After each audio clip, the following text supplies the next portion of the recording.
Hello friends, I am from iiDashcam.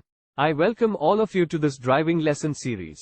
We are going to learn very important driving skills in this video series recorded on a dashcam. In driving lesson 2, we are going to learn the advantage of using a dipper while driving. First, we understand what is dipper. A dipper means you use your headlight on a high beam one or more times. Using headlights will save you in such cases. Generally, you apply dipper when you want to overtake in day or night. In this video, you will know the another advantages of using dipper.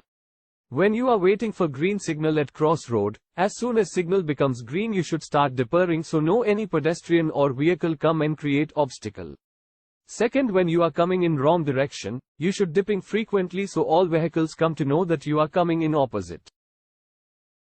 Please like, share and subscribe our channel so that you can find more useful tips of driving skills. These are real life scenarios. Our intention is not to harm anybody or any community. This is purely educational purpose. We believe we could reduce number of accidents cumulatively to make people aware about proper driving skills with real life challenges.